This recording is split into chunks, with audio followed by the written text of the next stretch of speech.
رمضان میں ایک کام آپ کر لیں, تھوڑا کھانے پینے پہ کیا کر لو میرے بھائی, کنٹرول کر لیں.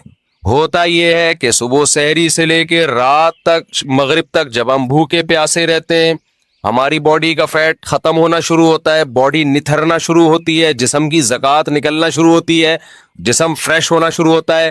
اس کے بعد جو حساب کتاب افطار کے وقت میں پھوڑنا پھاڑنا ہوتا ہے, اس سے باڈی کی ایسی کی تیسی ہو جاتی ہے. رمضان میں ہارٹ اٹیک کے واقعات میرا خیال ہے عام دنوں سے زیادہ ہی ہوتے ہیں. بھائی اللہ میاں نے کھانے کی چھٹی دی ہے, پھوڑنے کی چھٹی. کھانے اور پھوڑنے میں کیا ہے, بولو, فرق ہے. نبی صلی اللہ علیہ وسلم نے فرمایا بدترین برتن جس کو بھرا جائے نا وہ انسان کا پیٹ ہے. کوئی برتن فل بھرا ہوا اللہ کو اتنا برا نہیں لگتا جتنا انسان کا پیٹ برا لگتا ہے اللہ کو. میں نہیں کہہ رہا کہ حرام ہے زیادہ کھا لیں آپ, حلال حرام کی بات نہیں ہے, ناپسندیدہ شریعت کی نظر میں بہرحال ہے, حرام نہیں ہے. اب آپ کہیں کہ بھوکے پیاسے بھی کھانے بھی نہیں دے رہے اللہ میاں, ابھی بھی پابندیاں لگا رہے. اللہ پابندی نہیں لگا رہا, لگا کھا لو, پھوڑ دو, جتنا پھوڑنا ہے پھوڑ دو, پڑے ہوئے خود ہی ہو گئے نا, پھوڑ دو, حرام نہیں ہے لیکن پسندیدہ کام نہیں ہے. تو رمضان میں آپ اپنے آپ کو عادی بنا سکتے ہیں کم کھانے کا, اچھا کھانے کا. میں بھی سموسے پھوڑتا ہوں, پکوڑے پھوڑتا ہوں, لہذا میں آپ کو یہ کہوں کہ سموسے نہ کھائیں, پکوڑے نہ کھائیں, یہ غلط ہو جائے گا. جب میں کھانے لگوں گا میرے گھر والے میرا ہی بیان چلا دیں گے کہ آپ خود لوگوں کو بول رہے ہو کہ سموسے مت کھاؤ اور خود کیا کر رہے ہو, کھا رہے ہو. لہذا میں ایسی بات کیوں کروں جو میں خود نہیں کر رہا. لیکن ہم سب مل کے عزم کر لیتے ہیں آپس میں کہ تھوڑا کیا کریں گے, کنٹرول. میں بھی کوشش کروں گا. اب گھر والے کہیں گے بیان دیکھو, میں کہا میں نے کوشش کا وعدہ کیا تھا, تو کوشش ہی تو ہو رہی ہے کہ میرا ہی بیان مجھے ہی سنایا جا رہا ہے. کوشش کی جا سکتی. سموسے بھی کھا لیں اعتدال سے. میں نے بہت دیکھا ہے لوگوں کو افطاری میں بہت زیادہ پھوڑتے ہیں, مسائل کھڑے ہو جائیں گے آپ کے لیے. شربت پہ شربت پیے جا رہے ہیں, چینی کے نا پیے جا رہے ہیں, کولڈ ڈرنک پہ کولڈ ڈرنک پیے جا رہے ہیں. اچھا کمال کی بات یہ کہ افطاری میں طبیعت سے پھوڑتے ہیں, پھر نماز کے بعد آ کے کھانا کھاتے ہیں. یہ آج تک کم از کم میری کھوپڑی میں یہ چیز نہیں آئی ہے کہ اب کھانا کیسے کھا رہے ہو یار. یا تو ایک کھجور سے روزہ افطار کیا ہوتا ہے, نماز پڑھ کے آگے کھانا کھاتے ہیں. یہ بہت جگہ ہم نے دیکھا ہے, افطار پارٹیوں میں بھی ہوتا ہے. پہلے افطار پارٹی میں کیک, پیسٹریاں, سموسے, پکوڑے اور چکن اور کیا کچھ ہوگا, وہ کھانے کے بعد چلو جی اب جماعت سے نماز پڑھے, اب کھانا لگا ہوا ہے. اب مجھے کہہ رہے تھے وہ کھانا لگا دیا. کھانا یہ کیا کھایا ہم نے بھائی؟ ایک آدمی نے کم از کم 6 سموسے کھائے ہیں اور اتنے پکوڑے کھائے ہیں, تو اب کھانا کیا؟ تو لوگ کہتے ہیں کھانا روٹی سالن کو کہا جاتا ہے اور چاول کو کہا جاتا ہے. یہ جو ہم نے کھایا ہے کھانے سے پہلے, جو نماز سے پہلے افطاری میں, یہ روٹی سالن نہیں تھا. یہ سموسے, پیسٹریاں, پکوڑے اور پتہ نہیں رول اور کیا کیا چیزیں آ رہی ہیں, یہ تو وہ تھا. پیٹ جو ہے نا, پیٹ, اس کو نہیں پتا کھانے کی ڈیفینیشن ہندوستان اور پاکستان میں کیا چل رہی ہے اس وقت. پیٹ یہ دیکھتا ہے کہ اوپر سے کوئی چیز آ رہی ہے, اس کو ہضم کرنا شروع کر دو, پیٹ اسی کو کھانا کہتا ہے. نہیں آئی بات میرا خیال ہے. ایک دفعہ ہمارا پشاور جانا ہوا تو ہمارے کچھ میزبان تھے, وہ ماشاءاللہ پٹھان لوگ تو ویسے ہی بڑے سخی ہوتے ہیں. انہوں نے کیا کیا, میرے لیے نا دیسی مرغیوں کی وہ لا کے رکھ دی. دیسی مرغیاں نا روسٹ, بڑی زبردست تھی وہ, رانے اس کی بھنی ہوئی, ہم نے پھوڑ لی. وہ ماشاءاللہ بڑے ہیوی کھانا تھا, تو میں نے اچھی طرح طبیعت سے کھا لیا, بڑا مزہ آیا. میں تو کہا ہو گیا کھانا بھائی, اتنی دیر میں اب کھانا آ رہا ہے. اب مجھ پہ نا, کیونکہ وہ پھر کھلاتے بھی زبردستی ہیں, مجھ پہ راشا تاری ہو گیا. میں نے کہا اللہ خیر کرے اب کیا ہوگا. انہوں نے کہا وہ سب کھانا. میں نے کہا بھائی ہمارے اندر تو طاقت نہیں ہے. انہوں نے کہا تمہارے باپ کو بھی کھانا پڑے گا. ان کا یہ الفاظ نہیں تھے لیکن اسٹائل اسی قسم کا تھا. وہاں ایسا نہیں ہو سکتا کہ کھانا آئے اور آپ نہیں کھاؤ. پھر ہم نے کھایا, تھوڑا سا کھایا. تو افطاری میں کیا کر رہے ہوتے ہو بھائی؟ تو آپ بہترین آپ تجربہ کر کے دیکھ لو میرے مشورے پر. افطاری میں شربت نہ پیو آپ. میں آپ کو بتا رہا ہوں آپ کا دماغ ایسا فریش ہو جائے گا نا, آپ کہو گے واہ مزہ آ گیا بھائی. اکثر آپ نے دیکھا ہوگا افطاری کرتے ہی لوگ ٹن ہو جاتے ہیں, دیکھا ہوگا نا. مغرب کے بعد گھر جاتے ہیں, بستر سے اٹھا ہی نہیں جاتا. پھر تراویح میں ایسے جھوم رہے ہوتے ہیں جیسے جن پر لگتا ہے کسی نے کوئی قبر سے مردہ اکھاڑ کے لا کے یہاں کھڑا کر دیا ہے. یہ حالت ہوتی ہے. آپ کو جو نیند آتی ہے نا میٹھا کھانے سے آتی ہے, خوب سمجھ لیں, کارب لینے سے آتی ہے.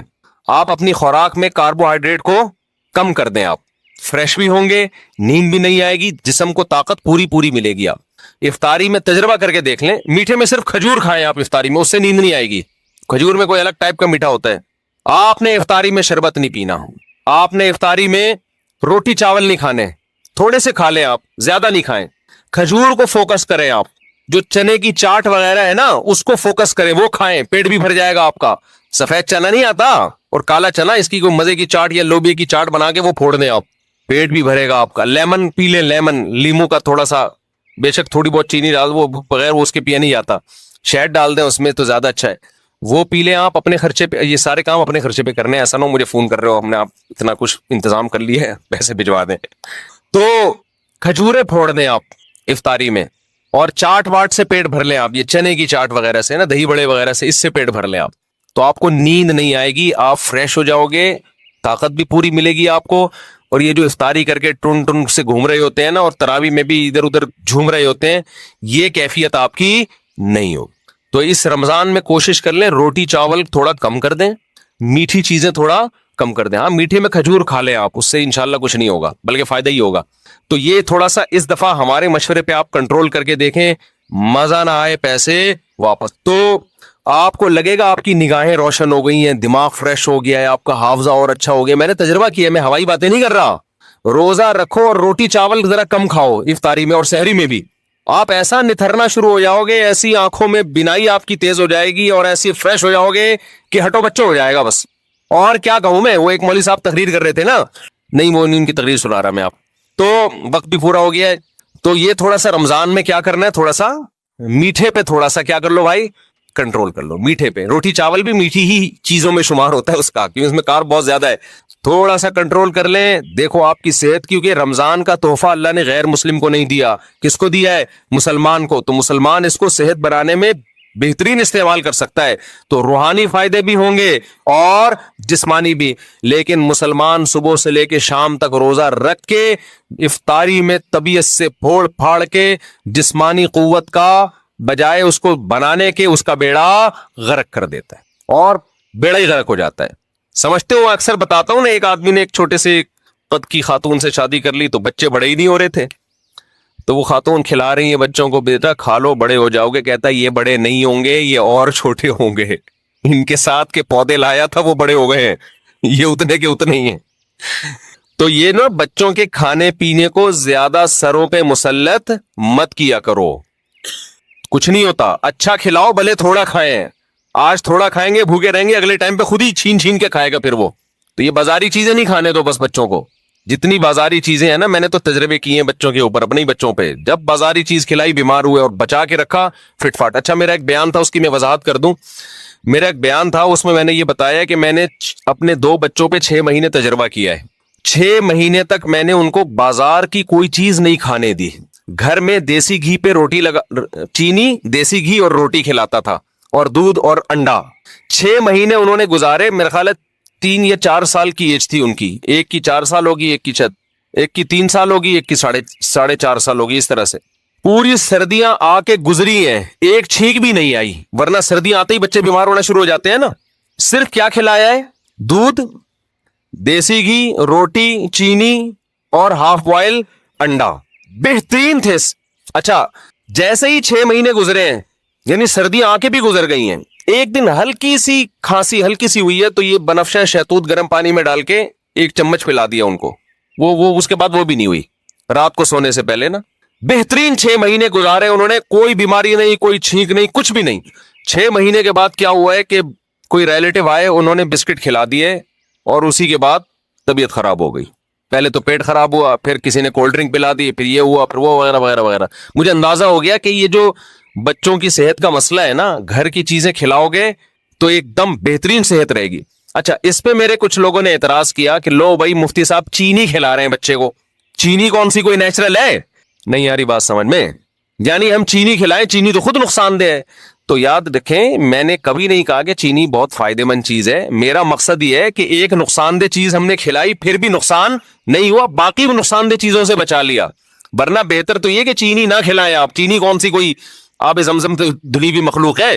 نہیں یاری سب ان کی سمجھ میں بات نہیں آ رہی ہے. بھائی چینی جو ہے نا, چینی وہ خود بھی کوئی اچھی چیز نہیں ہے, لیکن ایک غلط چیز بھی کھلا دی, 20 غلط چیزوں سے بچا لیا, تو بھی اس کی اتنی برکتیں نظر آئی ہیں.